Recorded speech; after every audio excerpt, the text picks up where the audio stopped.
Mulai dengan rutinitas pagi hari sebelum matahari terbit, Anghui bersiap dengan bekal nasi kepal dan segera berangkat ke pelabuhan. Dalam perjalanan ke pelabuhan, Anghui bertemu dengan Jun dan membagikan nasi kepalnya kepada Jun. Di pelabuhan, Hosik sudah bekerja keras mendorong gerobak yang sudah penuh dengan es batu untuk dibawa ke penjual ikan.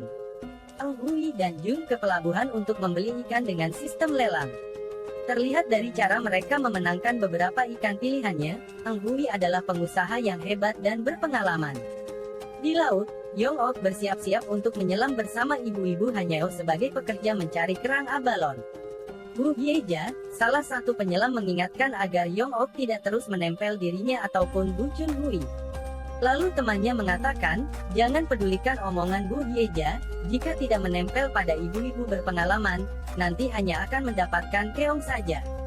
Namun Yong-ok sendiri tidak ambil pusing, lalu melihat ke kapten kapal yaitu Jun, dan menyapanya sambil menggoda dengan mengedipkan mata. Namun Jun terlihat cuek.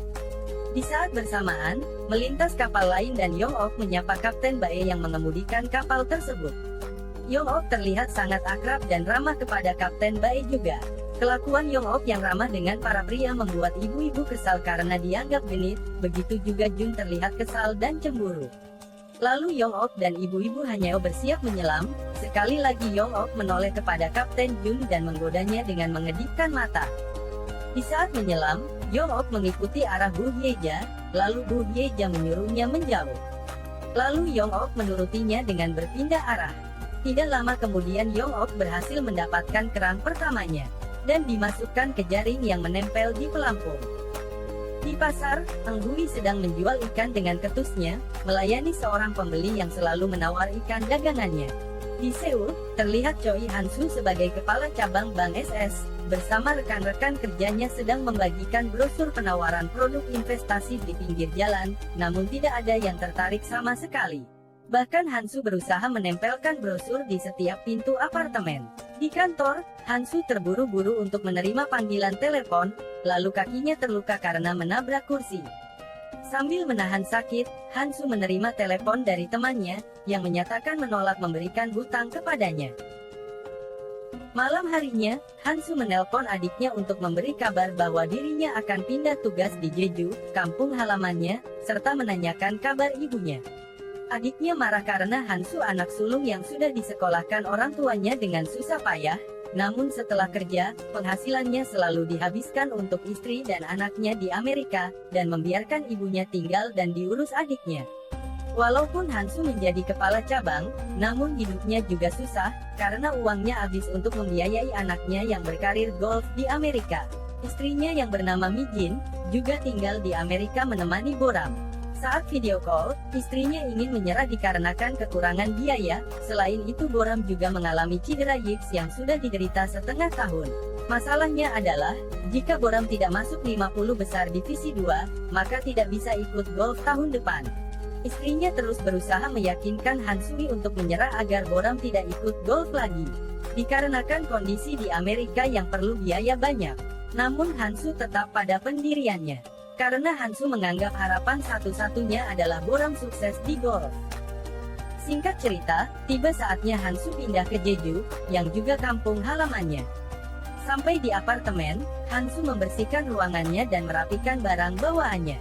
Saat istirahat dan menikmati kopi, Hansu bersantai sambil memandang di luar jendela. Namun ada keributan di jalanan depan apartemennya. Dan ternyata ada mobil pickup milik Enhui tertabrak mobil sedan yang dikendarai oleh seorang pemuda.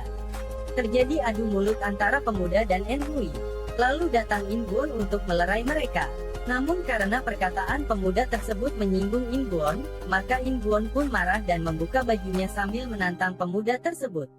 Di saat situasi memanas, datang Hosik dan pukulan pemuda tersebut mengenai wajah Hosik hingga hidungnya berdarah. Si pemuda ketakutan dan mau kabur ditahan Hosik.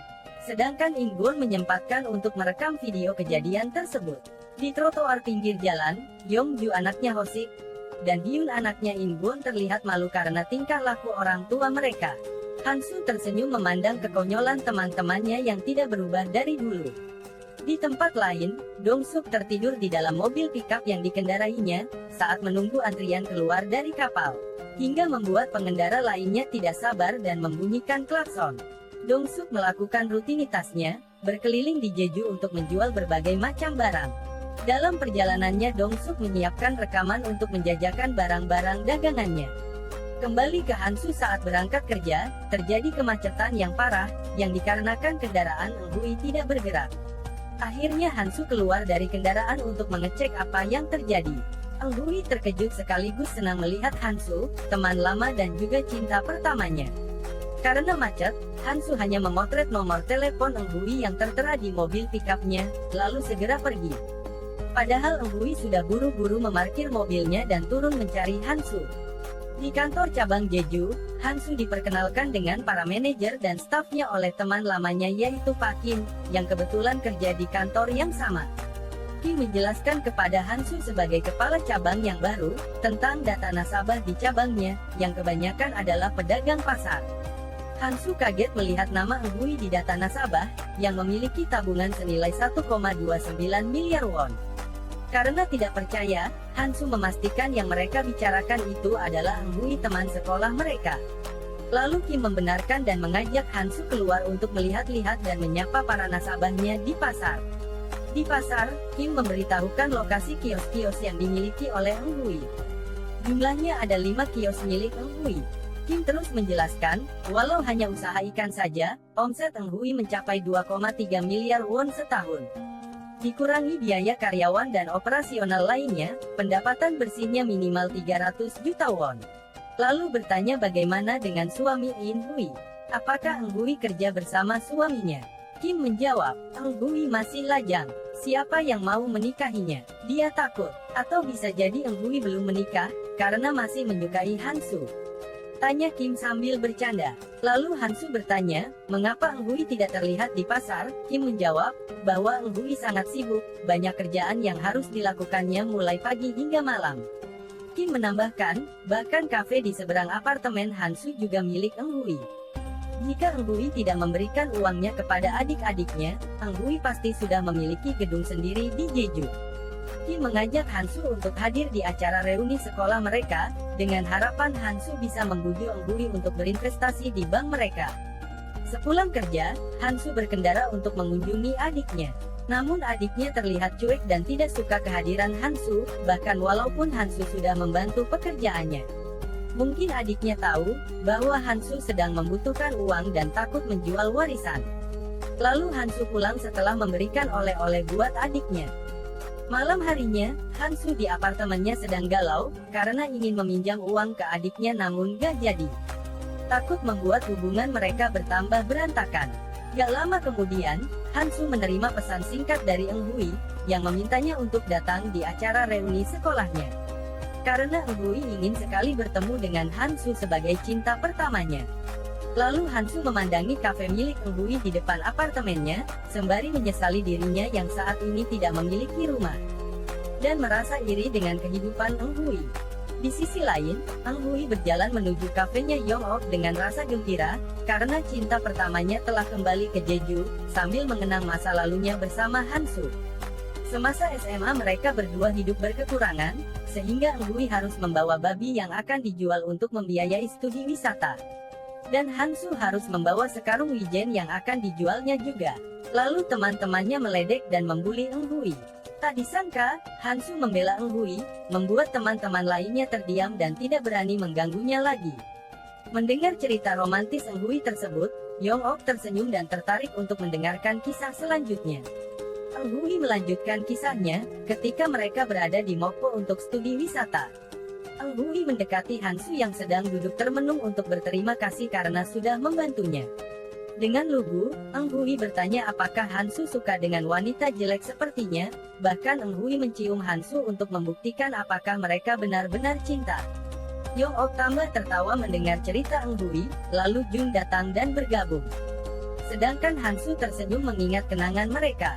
Di mana saat itu, Eng Hui berlari mengejar Miran sahabatnya.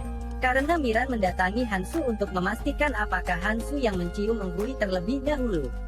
Eng Hui yang datang terlambat hanya bisa terdiam. Tiba-tiba Hansu mendatangi Eng Hui, dan berkata, "Kau juga suka?" Seolah-olah Hansu membenarkan apa yang ditanyakan Miran. Lalu Hansu memasukkan bola basketnya, dan pergi begitu saja. Sontak saja Eng Hui tidak bisa membendung gejolak asmaranya hingga pingsan.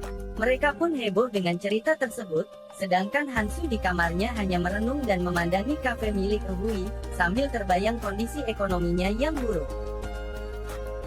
Bagaimana kisah selanjutnya? Apakah Hansu CLBK dengan Eng Hui? Dan bagaimana kisah asmara antara Yang Ok dengan Jun? Serta kisah asmara antara Dong Suk dengan Sunah? Tunggu kelanjutannya di episode 2. Jangan lupa tekan tombol subscribe dan tekan loncengnya agar update kelanjutannya.